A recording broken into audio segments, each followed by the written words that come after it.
मिठाइयाँ हमें बहुत पसंद है। भारत देश में विभिन्न प्रकार की मिठाइयाँ मिलती हैं। अलग अलग राज्यों में अलग अलग मिठाइयाँ प्रसिद्ध हैं। जब हम मिठाई की दुकान जाते हैं और विभिन्न प्रकार की मिठाइयाँ देखते हैं और उनका नाम देखते हैं तो बड़ा मन आनंदित हो जाता है और हम अपने आप को रोक नहीं पाते हैं और कहते हैं कि भैया ये वाली मिठाइयाँ दे दीजिए। और क्या है, दुकानदार भी जो हैं, बहुत सारे दुकानदार तो कहते हैं कि भैया ये रसमलाई है, छेने की मिठाई है, इसको आज ही ख़त्म कर लीजिएगा, आज ही खा लीजिएगा। लेकिन दूसरी मिठाइयों पर ये बात नहीं होती है। लेकिन अब जो है 1 अक्टूबर 2020 से जितनी भी मिठाइयाँ हैं उसमें आपको बेस्ट बिफोर बताना पड़ेगा कि कब तक इसको लेना उचित रहेगा। नमस्कार, मैं हूं संदीप अखिल और आप देख रहे हैं लल्लूराम.com। आज इसी पर हम चर्चा करेंगे।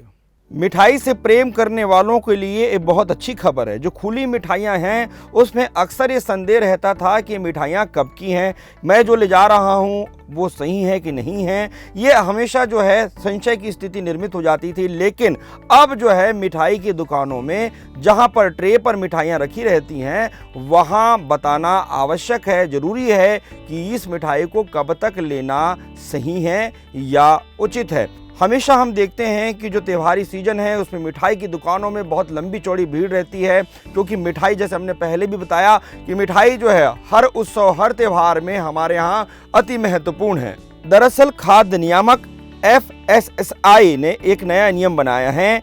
इस नियम के तहत अब कारोबारियों को खुली मिठाइयों के इस्तेमाल की समय सीमा बतानी होगी। ये नियम 1 अक्टूबर से अनिवार्य कर दिया गया है।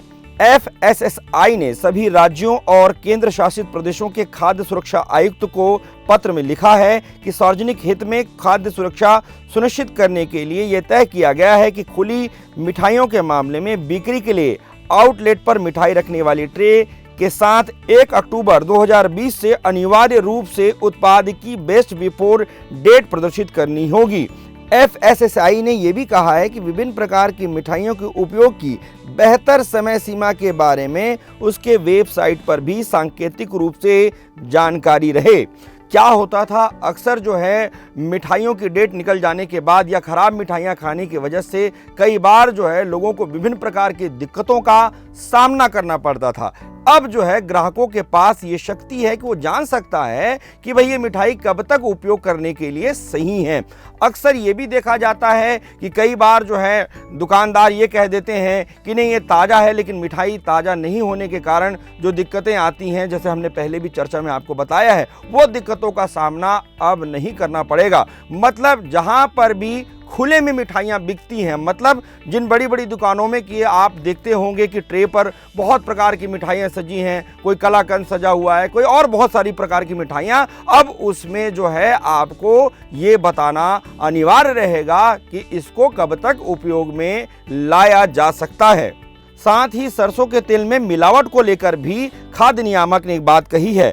आम घरों में इस्तेमाल होने वाले सरसों के तेल में किसी दूसरे खाद्य तेलों की मिलावट करने पर 1 अक्टूबर से पूरी तरह से रोक लगा दी गई है। खाद्य नियामक FSSAI ने इस बारे में आदेश जारी किया है। सभी राज्यों और केंद्र शासित प्रदेशों के खाद्य सुरक्षा आयुक्तों को लिखे पत्र में भारतीय खाद्य सुरक्षा एवं मानक प्राधिकरण FSSAI ने कहा है, भारत में किसी भी अन्य खाद्य तेल के साथ सरसों तेल के मिक्सिंग पर 1 अक्टूबर 2020 से पूरी तरह रोक होगी। ये दो बड़े फैसले हैं जो 1 अक्टूबर से लागू होंगे, क्योंकि सरसों का तेल भी घरों में बहुत अधिक उपयोग होता है। साथ ही हमने कहा है कि मिठाइयाँ जो हैं बहुत प्रिय हैं लोगों को, भारत देश के लोगों को मिठाइयाँ बहुत प्रिय हैं, उनके लिए भी ये बहुत अच्छी खबर है। अगर आपको हमारा वीडियो अच्छा लगा तो फेसबुक पेज पर लाइक करें और यूट्यूब पर सब्सक्राइब करें।